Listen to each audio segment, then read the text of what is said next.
Berada di kota Yogyakarta merupakan satu pengalaman yang istimewa. Banyak cerita yang bisa kita gali dari kota gudeg ini. Tiba di Bandara Yogyakarta International Airport, aku langsung menuju ke LIN Bandar Udara Internasional Yogyakarta. Kita bisa naik kereta dari bandara ke stasiun Tugu,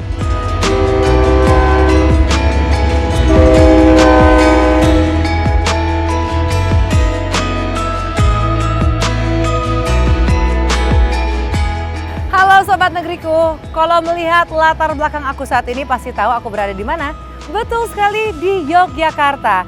Dan kali ini sangat istimewa karena kita akan melihat status keistimewaan Yogyakarta dari bingkai demokrasi. Jadi bersama-sama kita akan melihat dan merasakan dan mengeksplorasi keistimewaan dan pesona kota Yogyakarta. Menyusuri keberagaman dari sudut negeri, inilah Ragam Negeriku. Salah satu yang istimewa dari Yogyakarta adalah sistem pemerintahan, di mana yang memimpin daerah adalah seorang sultan yang juga gubernur. Sekarang Sobat Negeriku, saya bersama dengan Mas Aditya. Beliau adalah humas untuk pemerintah daerah istimewa Yogyakarta. Dan kita beruntung sekali, kita bisa diajak ke Kepatihan ya. Ini adalah tempat bekerjanya Gubernur Daerah Istimewa Yogyakarta dan Wakil Gubernur yang juga adalah Sri Sultan Hamengkubuwono ke-10. Dan ini yang sangat menarik nih ya, mungkin Mas Aditya bisa menjelaskan terlebih dahulu nih, karena kan namanya Daerah Istimewa Yogyakarta, di mana pimpinan untuk gubernurnya itu kan juga adalah sang rajanya. Betul. Dan untuk wakil gubernurnya, Mas? Betul, jadi sesuai dengan Undang-Undang Nomor 13 tahun 2012 tentang keistimewaan DIY. DIY itu dipimpin oleh gubernur dan wakil gubernur yang sekaligus raja dari Kesultanan Ngayogyakarta Hadiningrat, yaitu Sri Sultan Hamengkubuwono X sebagai gubernurnya, dan untuk wakil gubernurnya Sri Paduka Pakualam ke-10. Wow. Ya, itu raja dari Pakualaman. Itu luar biasa ya Sobat Negeriku, karena di sini kita bisa melihat ya dua hal yang berbeda. Satu, sistem pemerintahan demokrasi yang dianut dan juga diikuti di sini, tapi juga monarkinya juga ada. Dan yang luar biasanya adalah ini ada dua kesultanan ibaratnya ya, ada dua raja, namun mereka bisa memimpin DIY Daerah Istimewa Yogyakarta secara harmonis. Jadi benar-benar mengutamakan untuk kemaslahatan rakyatnya ya, masyarakatnya. Nah, mungkin bisa dijelaskan di Kepatihan ini begitu kita masuk, ada satu seperti balai yang sangat besar. Ini biasanya tengah ini buat apa nih, Mas? Jadi Bangsal Kepatihan ini memang jadi pusat ya, pusat tempat pemerintahan yang ada di Kepatihan ini. Bangsal Kepatihan ini sering digunakan oleh Pak Gubernur dan Pak Wakil Gubernur ketika ada hajat atau kegiatan yang memang dipimpin langsung oleh beliau.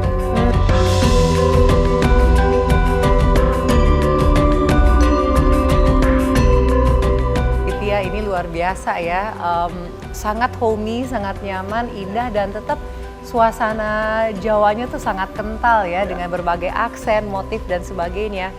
Nah, ini juga biasanya Sri Sultan atau Gubernur menerima tamu siapa aja di sini? Oh, banyak Mbak, kebanyakan bahkan dari duta besar itu ketika mereka penugasan di Indonesia, salah satu yang berkunjung itu di sini, di Kepatihan untuk bertemu dengan Bapak Gubernur. Nah, ini lobi ini Mbak ceritanya, lobi Willis. Kalau dari kantornya sendiri, ruangan pertemuannya itu di dalam di sini. Oh baik, jadi sebelum beliau menerima tamu, tamu-tamu duduk sini. Oke, jadi Mas Aditya ini kan seperti holding room ya, dan aku yakin pasti suka dijamu nih tamu-tamu di sini dengan makanan minuman khas Yogyakarta. Biasanya apa sih yang suka diberikan kepada para tamu di sini?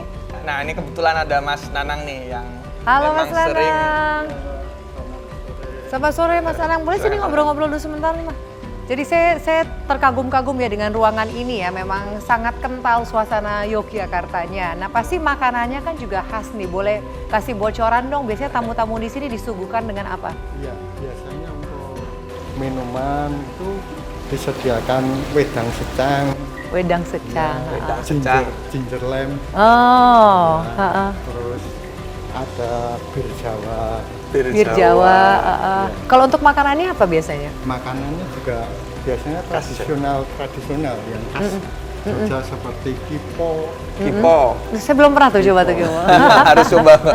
Bentuknya kecil-kecil, hijau. Nah, mungkin satu pertanyaan terakhir adalah apakah Bapak Gubernur dan Wagub juga memiliki sosial media? Apakah mereka mengamati dinamika yang terjadi, para netizen dan segala sesuatu yang viral? Ya, jadi Bapak Gubernur sendiri sampai dengan saat ini tidak memiliki akun resmi. Jadi kalau misalkan ada yang ngaku-ngaku gitu ya, itu jelas hoax itu teman-teman. Jadi representasi dari pimpinan memang hanya Humas Jogja dan Kominfo DIY.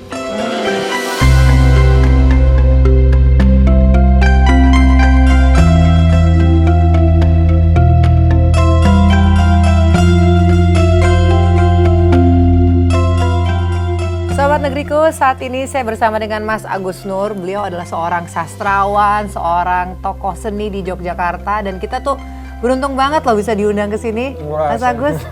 Saya yang beruntung didatangin kalian. Kamu. Senang kita ngobrol-ngobrol ya Mas Agus ya. Jadi memang kalau kita berbicara mengenai Yogyakarta itu selalu identik dengan seni dan budaya nih. Menurut Mas Agus tuh kenapa ya? Kenapa banyak sekali seniman, sastrawan, budayawan, dan juga karya-karya yang luar biasa itu lahir dari kota Yogyakarta? Mungkin karena akar kultural Jawa yang sangat adaptatif gitu ya. Dia bisa menerima perbedaan, pengaruh dari luar dan bisa menerimanya. Mungkin jadi itu pergaulan keseniannya menjadi tumbuh dengan bagus. Orang misalnya di sini ada kawan-kawan dari Sumatera, dari Minang, dari Palembang, bahkan dari Makassar. Bahkan kalau kita lihat ya beberapa tokoh misalnya datang dari luar Jogja, misalnya Umar Khayyam itu dari Ngawi, ya kan. Nah, Kunto Wijoyo Klaten, ada Asadi Siregar dari Batak gitu ya. Ada M.H. Najib dari Jombang, ada juga Faruk Hate dari Makassar kalau nggak salah. Jadi campur baur dan melebur gitu. Keren banget ya, jadi memang dinamis banget ya di sini, dan aku suka banget Mas mengatakan bahwa ini mungkin karena tradisi budaya Jawanya yang sangat adaptif gitu ya. Kalau kita juga lihat kan di sini memang keraton misalnya ya, sudah ada sejak ratusan tahun lamanya, namun dia bisa secara harmonis ya di sini dengan keadaan yang modern begitu. Seberapa sih pengaruh dari keraton itu sendiri, misalnya dari para pimpinan-pimpinan kultur itu sendiri dalam aspek budaya nih? Ya, pertama orang sering melihat keraton atau Raja Jawa gitu, bukan Raja Jawa yang satu ya, ini Raja Jawa yang ini Raja Jawa gitu. Raja Jawa di tanah Jawa di Jogja. Jogja itu tidak sekedar simbolis ya, tapi dia punya peran kultural. Misalnya cara mengelola konflik sosial, juga cara untuk membuat hubungan-hubungan antar masyarakat menjadi bagus gitu ya di Jogja itu sangat punya peran pentingnya. Keraton tidak sekedar simbol atau apa ya, benda mati gitu. Tapi di sana juga itu. Misalnya kita ngelihat ya peran-peran, misalnya ada di Jogja sekarang ada Royal Orchestra. Jadi orkestra yang modern tapi dengan sentuhan Jawa. Bahkan kemarin apa ya, ada, saya nggak sempat nonton, saya hanya melihat di media sosial, itu menarik sekali. Repertuar musik barat tetapi di aransemen dengan gamelan gitu-gitu ya Mas ya. Sedikit mau membahas mengenai para raja Jawa dari keraton itu sendiri kan. Itu kan kulturnya tuh sangat dihormati, bukan hanya figur mati saja tapi seperti dijiwai gitu loh. Nah, ini mungkin bisa menjadi, pengen tahu aja, makanya daerah istimewa Yogyakarta. Istimewanya kan di situ. Nah, mungkin Mas bisa juga menceritakan kok bisa ya di sini Indonesia sebagai negara demokrasi, namun di sini Sri Sultan sangat dihormati, bahkan juga menjadi gubernur di sini. Itu kenapa bisa sangat harmonis ya? Ya, pertama kalau sistem pemerintahan tentu saja Jogja tetap pemerintahnya Republik Indonesia. Gitu ya. Sri Sultan ketika jadi gubernur kan tidak sebagai Raja Jawa, tapi sebagai tokoh Pimpinan ya. pimpinan sebagai gubernur. Nah, saya kira mungkin sering kritik, lah kamu nggak gubernur aja sudah ditentukan gitu ya kan, nggak milih gitu ya. Mungkin dari sisi saya, mungkin itu menariknya Jogja ya, ketika orang di luar kan sering ngomong, alah Jogja gubernurnya sudah given, sudah terberi, kamu nggak bisa memilih gubernur. Mungkin justru karena tidak memilih, Jogja jadi aman. Nah, itu mungkin salah satu kenapa Jogja menjadi secara politik stabil gitu ya. Relatif, contoh kasus misalnya ketika demonstrasi kemarin, ketika menolak Banggar di DPR, di banyak kota rusuh. Hanya di Jogja, demonstrasi berjalan aman, tertib, maksudnya bisa terkoordinasi dengan koordinasi. Kalau ke Yogyakarta, rasanya nggak lengkap nih kalau kita nggak mengulik segala hal yang khas dari kota ini. Salah satunya Pasar Bringharjo, pasar tertua di kawasan Keraton Yogyakarta yang menjadi tempat perdagangan berkelanjutan sejak tahun 1758. Di pasar ini yang legend banget, kita bisa belanja beragam macam batik. Mulai dari kaos, kemeja, sampai batik tulis yang cantik banget. Tapi jangan salah loh, meski termasuk pasar tradisional, sistem pembayaran di Pasar Bringharjo ini juga melayani pembayaran secara digital atau dengan QR. Nah, wilayah Pasar Bringharjo ini awalnya adalah hutan beringin. Dan tidak lama setelah berdirinya Keraton Ngayogyakarta Hadiningrat pada tahun 1758, wilayah tempat ini menjadi tempat transaksi ekonomi bagi warga Yogyakarta dan sekitarnya. Lalu ratusan tahun kemudian, tepatnya di tahun 1925, didirikanlah bangunan permanen. Nah, nama Bringharjo sendiri diberikan oleh Sri Sultan Hamengkubuwono ke-9 yang artinya adalah tempat yang ditumbuhi oleh beringin atau bring ini diharapkan bisa memberikan kesejahteraan atau harjo. Dan kini Pasar Bringharjo menjadi tempat favorit dari warga Yogyakarta dan juga wisatawan untuk berburu batik ataupun ciri khas dari Jogja lainnya.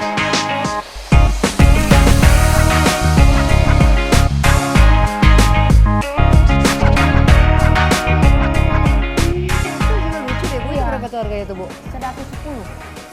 100 dapat 10? Wah, murah banget. 1.000 dapat 1. 100.000? Oke, boleh deh. Saya mau itu. Tapi gini Bu, saya lagi nggak bawa dompet. Saya bayarnya bisa digital nggak? Bisa kris, bisa via m-banking. Wih, canggih. Jadi mungkin bedanya dulu Ibu 20 tahunan yang lalu sampai sekarang. Sekarang kita bisa belajar nggak usah pakai belanja nggak usah pakai uang tunai ya? Iya. Iya. Lebih banyak orang belanja pakai apa Bu? Pakai uang tunai atau? Kris sama m-banking. Kris sama m-banking. Ya udah. Oke Bu, kalau gitu saya mau deh yang itunya boleh satu ya. Ya. Nih, ada berapa pilihan warna? Ada 3 warna Kak. Ada 3 warna. Berapa Bu jadinya? 100. Oke, ini udah ya, saya udah bayar ya.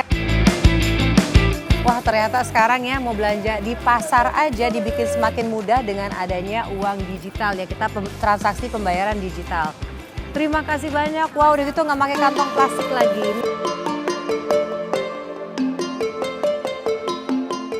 Sobat Negeriku, sesudah kita tadi jalan-jalan di Pasar Bringharjo, rasanya lapar nih, kita mesti makan. Dan kalau di Yogyakarta, wajib mencicipi kuliner khas kota ini, apalagi kalau bukan gudeg. Nah, saat ini aku akan berkunjung ke salah satu gudeg paling legendaris di kota Yogyakarta, yaitu gudeg Mbok Lindu. Gudeg ini sudah ada sejak tahun 1942 dan dijajakan dengan cara Mbok Lindu sendiri berjalan kaki dari wilayah Klebengan Sleman hingga ke Kaliurang. Dan setelah Mbok Lindu meninggal di tahun 2020, usaha ini kemudian dilanjutkan oleh putrinya. Jadi sekarang kita akan ngobrol-ngobrol langsung sekaligus kita mencicipi masakan yang juga merupakan makanan favorit aku. Yuk kita cobain. Yang telur Bu. Mbaknya dari mana? Dari Jakarta? Oh dari Kediri. Apa? Jawa Timur. Apa ini? Walah, jadi Ya, memang di sini ada yang dari Jakarta, ada yang dari Jawa Timur, dari mana-mana. Tahu dari mana Bu mengenai gudeg sini? Medsos. Dari medsos memang ya. Kalau zaman dulu ibunya almarhumah jalan kaki menjajakannya. Sekarang orang yang berbondong-bondong ke sini berkat medsos, berkat teknologi untuk bisa mencicipi salah satu gudeg paling legendaris se-Yogyakarta. Iya. Ya, selamat makan Ibu. Sobat Negeriku, karena thanks to digitalisasi dan juga informasi teknologi, banyak orang dari seluruh penjuru Nusantara kesini untuk mencicipi. Ibu paling jauh dari mana tuh? Dari timur-timur ada. Dari Mbak. timur-timur juga ada. Dari timur-timur mau mencicipi gudeg di sini. Dan di sini menunya dari zaman dulu juga sama sampai dengan sekarang, sekitar 100-an porsi. Bisa dibawa pulang juga ke Jakarta ya, Bu? Bisa. Menggunakan itu ya, frozen ya. Frozen ya. Nah, cabenya mantap. Jadi memang kalau di sini sambelnya itu adalah sambal dari kreceknya. Oke. Sobat Negeriku, ini dia makan siang aku. Aku makan dulu ya.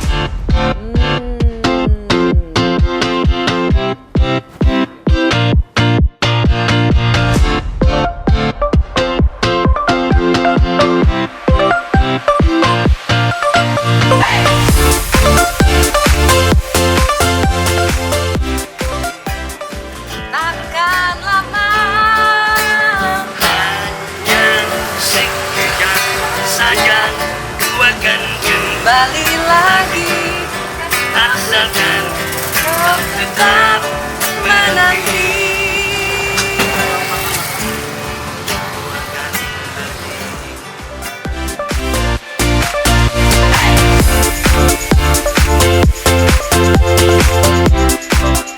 Oke, Sobat Negeriku, sekarang lagi asik nih kita santai-santai di sini sambil menikmati kopi, Gorengan. gorengan. Ini memang mungkin adalah potret Yogyakarta, slow living ya, sambil ngobrol santai dengan Betul. Mas Bambang Paningron. Jadi beliau ini adalah satu sosok yang memang sangat dikenal di sini, penggagas banyak sekali acara festival berbasis komunitas, terutama untuk bisa mengangkat dari sisi seni dan budayanya, seorang seniman budayawan. Nah, Mas Bambang, saya mau memberikan apresiasi dulu ya terhadap kultur Yogyakarta yang walau di tengah modernitas, di tengah banyaknya budaya-budaya lain kesini, tapi selalu bisa mempertahankan gitu loh. Budaya kultur Jawa yang sangat guyup, yang sangat komunal, dan dari masa ke masa seperti itu. Mungkin dari perspektif Mas Bambang, kenapa sih bisa mempertahankan itu di tengah berbagai beraan yang ada? Ya, sebenarnya juga tidak tanpa perjuangannya. Entitas budaya itu kan ketika ada banyak sekali intervensi, ya hanya sekedar kedatangan tamu saja, itu tetap harus bisa merespon dengan baik. Nah, sangat kebetulan atau karakter orang Jawa itu kan sangat terbuka. Dari bentuk rumah dan segala macam, joglo itu kan terbuka ya. Siapa aja boleh masuk Siapa ke aja situ. boleh masuk, boleh datang. Nah, hal-hal semacam ini masih terjaga, sehingga keterbukaan itu tidak menjadikan sebuah perlawanan atau konkurensi antar budaya ketika ada budaya lain masuk. Ya. Tetapi kemudian menerima mereka, mendudukkan pada tempatnya.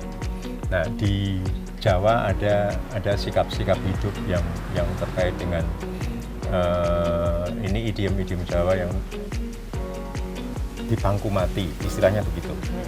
Di dalam huruf Jawa ada Hono Coroko itu dipangku mati, karena ada huruf Jawa ketika memakai istilah pangku itu kemudian dia akan mati, tidak ada lagi vokal yang muncul. Nah, di dalam kehidupan sikap hidup sehari-hari juga begitu. Tamu itu selalu udah nggak bisa ngapa-ngapain sebelum tamu itu. Kalau ketika udah masuk Jogja, Sangat selesai. dijamu gitu ya. Selesai. Tidak lagi bisa melakukan pengaruh yang besar. Itu yang pertama. Yang kedua, modal sosial dari masyarakat Jogja, terutama di komunitas itu sangat besar. Jogja itu hanya kebanyakan hidup ditopang karena kekuatan komunitas yang ada. Ya. Sehingga mereka cukup mampu untuk survive karena tidak pernah memperhitungkan hal-hal yang sifatnya material. Ya. Saling membantu pasti. Ini yang sebenarnya membuat Jogja semakin tahan dengan situasi yang ada.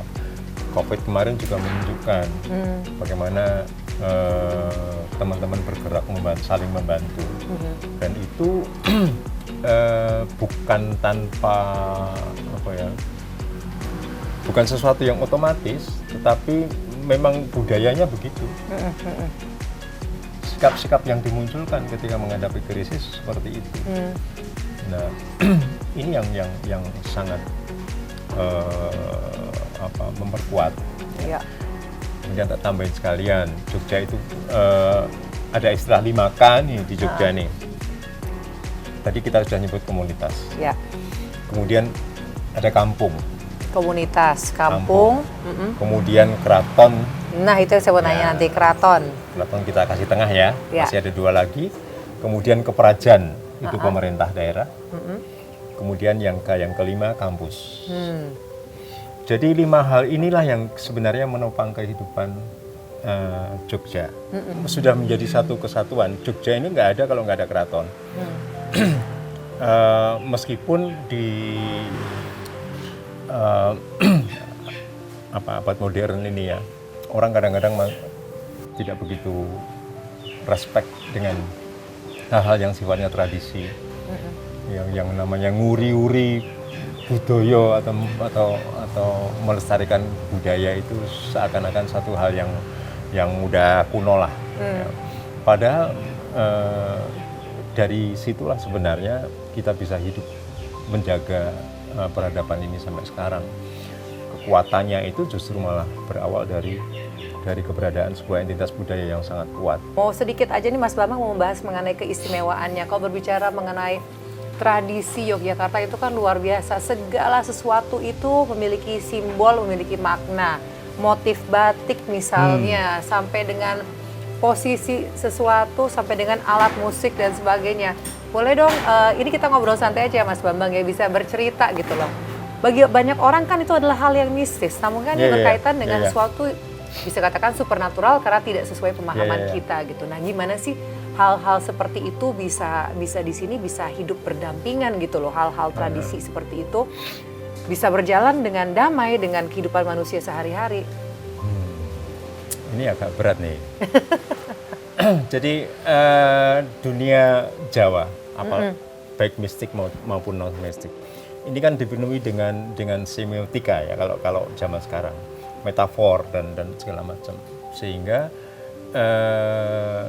orang Jawa itu punya kecenderungan untuk tidak langsung merespon sesuatu itu secara apa adanya. Dia harus melalui perlambang, ya, simbol, ya, yang kemudian itu dimunculkan di dalam banyak elemen kehidupan sehari-hari, bahkan kain, ya, kain ada parang rusak, geruduk, teruntum, nitik dan segala macam. Nah, itu perlambang-perlambang yang sebenarnya mengandung pelajaran. Sayangnya, sudah tidak banyak lagi orang yang paham dengan filsafat-filsafat yang terkandung di dalam motif-motif yang ada. Kenapa bentuknya seperti ini, seperti itu? Tidak lagi banyak yang bisa menerangkan. Meskipun banyak buku yang mencatat, tapi juga jarang yang membaca atau tidak memiliki ketertarikan. Itu baru dari sandang. Belum soal bangunan. Bangunan itu ya lebih rumit lagi. Bukan hanya bicara fungsi, tapi bicara bagaimana misalnya ada umpak, ada soko, ada tumpang sari, ulang, dudur dan seterusnya. Dan semuanya tuh ada prosesnya ya, ada urutan dan aturannya. Dan itu sebenarnya mewakili kehidupan kita. Nah, itu dia sih. Dan juga nama-nama jalanan di sepanjang Yogyakarta kan juga masih ada. Ya bahasa Jawa kunonya ya. Itu bahasa Jawa Honocoroko. Sebenarnya itu Jawa modern. Itu masih modern. Yang kuno ada lagi, lebih kuno ada lagi pembacaannya. Nah, sekarang nggak semua orang bisa lancar membaca, paling kemudian no, gitu kan. Tapi ya nggak apa-apa, paling tidak familiar dulu dengan bentuk, dengan. Yang penting masih ada upaya untuk presentasi ya.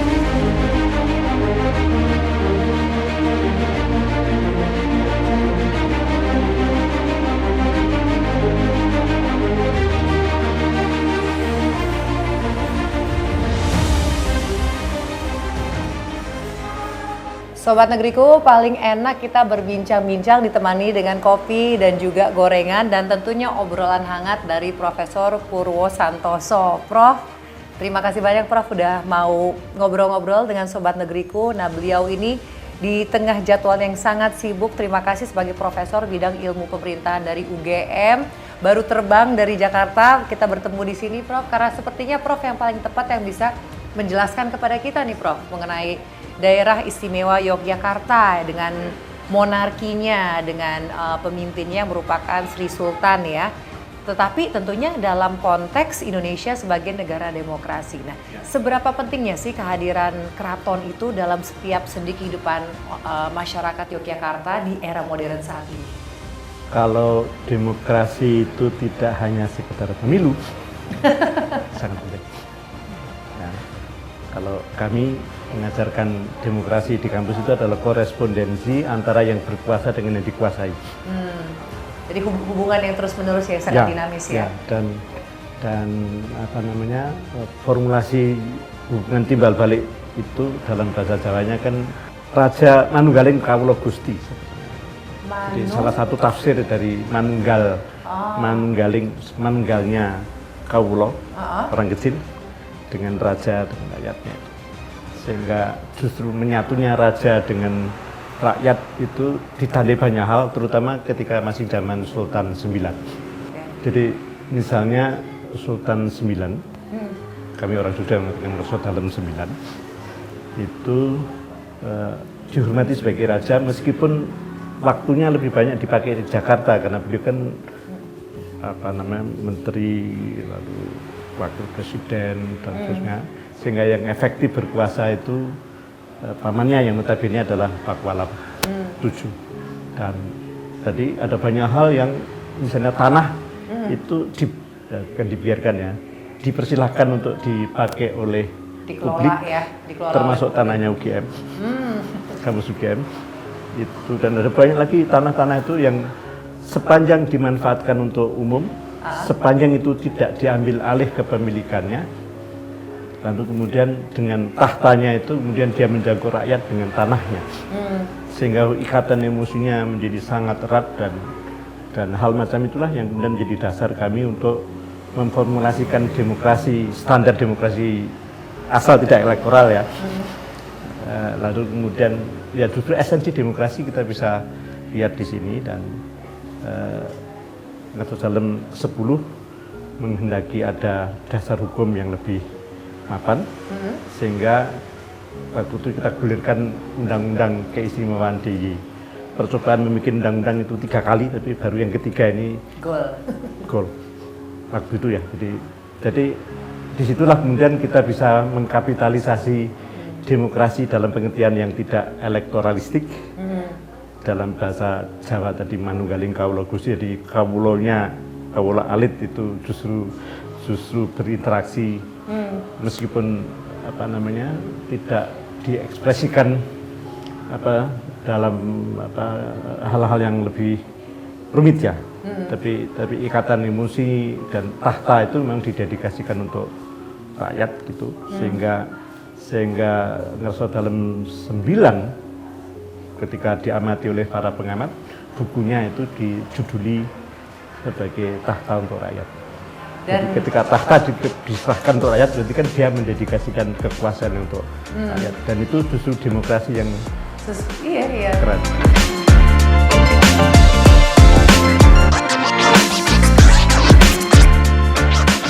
Oke, menurut saya itu keraton kan tempat bersejarah di mana yang berdiri di Kesultanan Ngayogyakarta, yang dulunya itu tempat raja-raja dari Hamengkubuwono I hingga yang sekarang. Bagi saya buat menjaga tradisi yang ada di Jogja itu kita bisa menerapkan tata bahasa Jawa tentunya di Yogyakarta ini. Jadi biar dari leluhur kita itu nggak cepet hilang gitu dimakan zaman gitu. Kalau menurut saya itu penting karena keraton itu pasti punya nilai tersendiri lah, punya filosofi, cerita, sejarah gitu ya, tradisi, budaya. Untuk perlu dipelajari lah sama anak muda sekarang.